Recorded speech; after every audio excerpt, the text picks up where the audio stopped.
तो महागठबंधन की सरकार कितने दिन चलेगी? अरे निश्चित रूप से 2025 तक माननीय नीतीश कुमार जी मुख्यमंत्री समय पर चुनाव होगा और निश्चित रूप से नीतीश कुमार जी के नेतृत्व में चुनाव लड़ा जाएगा। और नीतीश कुमार जी अद्वितीय नीतीश कुमार के नेतृत्व में होगा या तेजस्वी यादव के नेतृत्व में? नीतीश कुमार जी के नेतृत्व में और सहभागिता और उनका भी सह नेतृत्व। लोग बोलते हैं ना, सुधाकर सिंह लगातार कह रहे हैं कि होली बाद सरकार गिर जाएगी या तो नीतीश कुमार खुद ही हट जाएंगे। सुधाकर सिंह को आपाधापी बड़का नेता बनने का, उनको टिकट लेना एमपी कर रहे हैं ना। नीतीश कुमार जी के नेतृत्व में, तेजस्वी जी के सह नेतृत्व में यह महागठबंधन चुनाव लड़ेगा। सामूहिक निर्णय है कि एकमात्र नेता नीतीश कुमार है और सह नेता तेजस्वी जी है। ये दोनों के कुशल मार्गदर्शन में, कुशल नेतृत्व में बिहार का चुनाव होगा। सलमान खुर्शीद आते हैं, कहते हैं कि पहले आई लव यू कौन बोलेगा? तो कौन बोलेगा? कांग्रेस पहले बोलेगी या फिर तेजस्वी बोलेंगे या फिर नीतीश कुमार बोलेंगे? आई लव यू कौन बोलेगा? इसका मतलब कि लव तो हो चुका है। तो कौन बोलेगा? बोलेगा कौन? कोई तो लव बोलेगा। तेजस्वी जी बोल दे या कांग्रेस बोल दे, लेकिन लव हो चुका है। तो लव होगा तो परिणति अच्छा होगा।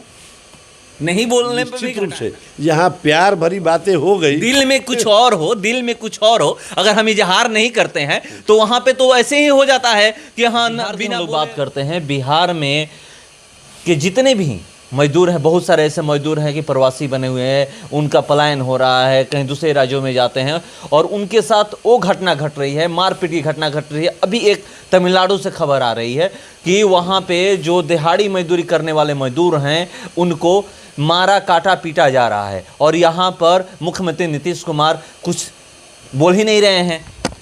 नहीं, ऐसा नहीं कहिए। पूरे बिहार के लोग भारतवर्ष में फैले हुए हैं। हम बिहार वासियों की एक लत लग गई है, गांव पर कुछ नहीं करेंगे, गांव पर बैठेंगे, घर में मेहनत नहीं करेंगे, लेकिन बाहर चले जाएंगे। चलिए ठीक है, गए हैं रोजी रोटी के लिए, रोजी रोटी के लिए गए हैं तो वहाँ किसी बातों को लेकर के मारपीट हो गई तो इसके लिए वहाँ की राज्य सरकार जिम्मेदार है और हमारी सरकार, हमारे प्रदेश के वासी हैं। यहाँ के माननीय मुख्यमंत्री, गृह सचिव, मुख्य सचिव, वहाँ के मुख्य सचिव, गृह सचिव से तत्काल बात किए और जो भी दोषी है उस पर अविलंब कार्रवाई हो। वहाँ के मुख्यमंत्री से माननीय मुख्यमंत्री जी बात किए हैं। तमिलनाडु सरकार को यहाँ से पत्र लिखा गया है, यह काफ़ी खेदजनक है। कानून को अपना काम करने दिया जाए। यदि आवश्यकता पड़ेगी तो बिहार सरकार उनको बाइज्जत जो भी हो सकता है मदद पहुँचाने का काम करेगी और उनको उस सरकार से निवेदन किया जाएगा कि इनको कहीं भी रोजगार उपलब्ध कराया जाए और यदि वो आना चाहते हैं पुनः बिहार तो स्वागत है। यहाँ भी बात कर रहे हैं, बिहारी जिस भी राज्य में जाते हैं, चाहे वो महाराष्ट्र हो या फिर साउथ इंडिया हो, फिर नॉर्थ ईस्ट हो, जहाँ भी जाते हैं उनको वहाँ से खदेड़ा जाता है। ये पहली घटना नहीं है कि मारपीट हो रहा है, कुछ दिन पहले भी महाराष्ट्र में इस तरह का हुआ था। ऐसा क्यों हो रहा है? बिहार में रोजगार नहीं है तभी ना लोग जा रहे हैं, वहाँ जाने के बाद इनके साथ इस तरह का व्यवहार किया जा रहा है। दो बात है, रोजगार नहीं है तब जा रहे हैं, रोजगार यहाँ भी है। यहाँ लोग काम करने के लिए बिहारी अपने गांव में, घर में इच्छुक नहीं है, यह बात मानिए। मेरा मानना है ये लोग बाहर जाना पसंद करते हैं, गांव पर, अपने ज़िले में, अपने इलाके में काम करना पसंद नहीं करते हैं, जो होना चाहिए। एक रही बात दूसरी, कोई ये सामूहिक रूप से एक प्रदेश के लोगों को जानबूझ करके चिन्हित करके झगड़ा करके खदेड़ा नहीं जाता है। कल्पना कीजिए किसी एक फैक्ट्री में वहाँ के महाराष्ट्र के वासी हैं, तमिलनाडु वासी भी हैं और हमारे बिहार वासी भी हैं, साथ में काम करते हैं। यह भी पता चलेगा कि तमिलनाडु वासी, बिहार वासी एक ही कमरे में एक ही साथ खाना बनाते हैं, खाते हैं, रहते हैं। रोज़ दोस्ती थी, लेकिन किसी कारणवश आपसी मारपीट हो गई। इस मारपीट को ऐसा न तुल दे दिया जाए बिहार बनाम तमिलनाडु, बिहार बनाम महाराष्ट्र, ऐसा नहीं है। वहाँ की वस्तु स्थिति का जायजा लीजिए। इस बात को मैं आपसे बताना चाहूँगा, ये लोग एक साथ काम करते हैं, बड़ी बड़ी कंपनियां हैं, उसी प्रदेश के वासी, हमारे बिहार वासी एक साथ काम करते हैं, एक रूम में रहते हैं, साथ में खाना खाते हैं। किसी बातों को लेकर के अनबन हो गई, मारपीट हो गई, अब इसको यह रूप दिया जाता है और आप पत्रकार बंधु ऐसा रूप दे देते हैं कि ऐसा हो गया, प्रदेशवासियों का मामला हो गया। ऐसा नहीं है। फिर भी हमारी नीतीश जी की सरकार काफ़ी सख्ती से पैनी नज़र रखे हुए है।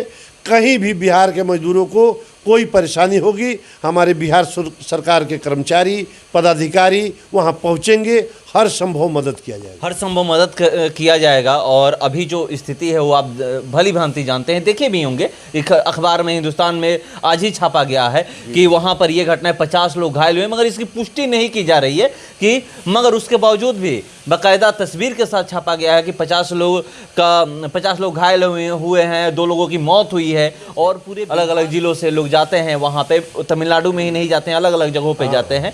उसके बावजूद भी इस तरह की घटना जब होती है, इस पे एकदम खुले तौर पे कोई नहीं सामने आता है। नहीं, ये काफ़ी खेदजनक है, दुखद है, इस पर कार्रवाई हो रही है। मैं तो पहले कहा कि कानून अपना काम कर रहा है, मौत हुई है, मौत का जांच होगा, जो भी दोषी होंगे पकड़े जाएंगे, उनको सजा होगी निश्चित रूप से, और जो लोग घायल हैं उनको व्यवस्था हो रहा है। हमारी राज्य सरकार अभी अध्ययन कर रही है कि उन लोगों को क्या सहायता दिया जाए, राशि भी दिया जाए या कुछ वहाँ हॉस्पिटल में जो है उस सरकार को दे दिया जाए, यह तय किया जा रहा है। अभी 1-2 दिन समय लगेंगे, लेकिन भरपूर प्रयास किया जा रहा है कि अपने बिहार वासियों को भरपूर मदद दिया जाए। हमारी राज्य सरकार सतत प्रयत्नशील है। महागठबंधन की सरकार कितने दिन चलेगी? अरे निश्चित रूप से 2025 तक माननीय नीतीश कुमार जी मुख्यमंत्री हैं, महागठबंधन की सरकार काम करेगी निश्चित रूप से। 24 में चुनाव होगा लोकसभा का, इसके बाद 25 में समय पर चुनाव होगा और निश्चित रूप से नीतीश कुमार जी के नेतृत्व में चुनाव लड़ा जाएगा। और नीतीश कुमार जी अद्वितीय नेता हैं, बिहार ही नहीं पूरे देश के लिए एक मिसाल हैं। इनके नेतृत्व में चुनाव होगा, निश्चित रूप से पुनः सरकार नीतीश जी की बनेगी। नीतीश कुमार के नेतृत्व में होगा या तेजस्वी यादव के नेतृत्व में? नीतीश कुमार जी के नेतृत्व में और सहभागिता और उनका भी सह नेतृत्व तेजस्वी जी का होगा। आरजेडी के लोग तो ये कह रहे हैं कि 2025 में इनके नेतृत्व में चुनाव लड़ा जाएगा, ये मुख्यमंत्री बनेंगे। देखिए, न यह बात नीतीश जी बोलते हैं न तेजस्वी जी बोलते हैं, गाँव में सब पार्टी के लोग बोलते हैं ना। सुधाकर सिंह लगातार कह रहे हैं कि होली बाद सरकार गिर जाएगी या तो नीतीश कुमार खुद ही हट जाएंगे। सुधाकर सिंह को आपाधापी बड़का नेता बनने का, उनको टिकट लेना एमपी का, वो क्या बोलेंगे? वो राजनीति का कख जानते हैं। उनके पिताजी नेता थे, ये तो व्यवसायी हैं, इनको कुछ पता नहीं। ये अपना गुस्सा निकाल रहे हैं कि जल्दी हमको कोई पार्टी ले ले, हमको जल्दी टिकट दे दे, अपना प्रचार प्रसार के लिए लगे हैं। सुधाकर जी का दूध भात में मान लीजिए, वो रोज़ बोलते हैं, उनका कोई मतलब नहीं है। सुधाकर सिंह के लिए दूध भात है, बीजेपी के लिए दूध भात नहीं था। बीजेपी के लोग बोलते थे तो नीतीश कुमार खुद ही सामने आकर के, या उनके पार्टी के जो भी प्रवक्ता हैं या जो भी हैं लोग सामने आकर के बोलते थे कि बीजेपी को इस तरह से नहीं बोलना चाहिए। यहाँ पर तो कुछ कहा ही नहीं जा रहा है। निश्चित रूप से तो हम कह रहे हैं ना, नीतीश कुमार जी के नेतृत्व में, तेजस्वी जी के सह नेतृत्व में यह महागठबंधन चुनाव लड़ेगा और हम लोग विजयश्री हासिल करेंगे लोकसभा में और विधानसभा दोनों में। अब लोग आरजेडी के मंसूबे में पानी फेर रहे हैं। कहाँ आरजेडी का मंसूबा? कहाँ? तेजस्वी यादव को मुख्यमंत्री बनाना चाहते हैं मगर नहीं हो रहा है। यहाँ केसी त्यागी आरजेडी के लोग चाह रहे हैं। केसी त्यागी तो खुलेआम कह दिए हैं कि मुख्यमंत्री नीतीश कुमार 2030 तक सक्षम है। सभी पार्टी का अपना अपना एजेंडा है, सभी पार्टी के नेता हैं, तब ये गठबंधन है। गठबंधन में सामूहिक निर्णय होता है।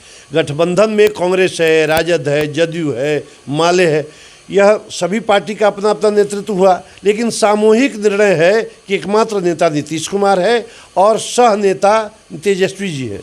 ये दोनों के कुशल मार्गदर्शन में, कुशल नेतृत्व में बिहार का चुनाव होगा, लोकसभा और विधानसभा, और सुदृढ़ रूप से विजयश्री हम लोग को मिलेगा। 2024 में लोकसभा चुनाव कैसे होगा? यहाँ पर अभी भाकपा माले का एक रैली था, वहाँ पे सलमान खुर्शीद आते हैं, कहते हैं कि पहले आई लव यू कौन बोलेगा? तो कौन बोलेगा? कांग्रेस पहले बोलेगी या फिर तेजस्वी बोलेंगे या फिर नीतीश कुमार बोलेंगे? आई लव यू कौन बोलेगा? इसका मतलब कि लव तो हो चुका है, तो कौन बोलेगा? बोलेगा कौन? कोई तो लव बोलेगा ही। अब वो तेजस्वी जी बोल दे या कांग्रेस बोल दे, लेकिन लव हो चुका है, तो लव होगा तो परिणति अच्छा होगा। नहीं बोलने पे भी घटा है ना। निश्चित रूप से यहाँ प्यार भरी बातें हो गई, दिल में कुछ और हो, दिल में कुछ और हो, अगर हम इजहार नहीं करते हैं तो वहाँ पे तो ऐसे ही हो जाता है कि हाँ बिना बोले बोल देना चाहिए था। तो फिर तो 2024 नज़दीक है, क्योंकि देखिए यहाँ पर महागठबंधन भी लग गया है और उधर से बीजेपी अपने अपने तरीके से लग गई है। तो जब तक नहीं एक होंगे लोग कि विपक्ष पूरे तरीके से एक नहीं हो तो बीजेपी को हराना मुश्किल है। आप ही लोग कहते हैं, हर कोई कहता है कि अब एक होना जरूरी है, तभी बीजेपी को हम हरा सकते हैं। निश्चित रूप से पूरे राष्ट्रीय पैमाने पर यह बात चल रही है विपक्षी एकता की, और विपक्षी एकता के लिए सब लोग चिंतित हैं, इसलिए कि अभी देश में दो व्यक्तियों का साम्राज्य कायम है। इस साम्राज्य को तोड़ना यदि है तो निश्चित रूप से सबको एक होना पड़ेगा, और लगभग यह बिसात बीत चुकी है, सभी लोग एक हो चुके हैं। अब यह निश्चित रूप से होली के बाद राष्ट्रीय पैमाने पर यह दिल खुल करके सब लोग सामने आ जाएंगे। घोषणा होना बाकी है। हाँ हाँ हाँ, सब लोग लगभग एक हैं ही, और बस तय कर लिया जाएगा होली के बाद कि अब आगामी चुनाव की तैयारी कैसे हो। बिहार में तो भाजपा भी लगा हुआ है, और हमारे तब नीतीश जी के नेतृत्व में सभी पार्टियां, अभी पूर्णिया में जो हुआ था रैली, देखिए उस रैली के आगे सभी का रैली फीका पड़ गया। इसलिए बिहार में तो कोई सूचना नहीं है। नीतीश जी के नेतृत्व में लोकसभा और विधानसभा सभी सीटें हम लोग जीतेंगे।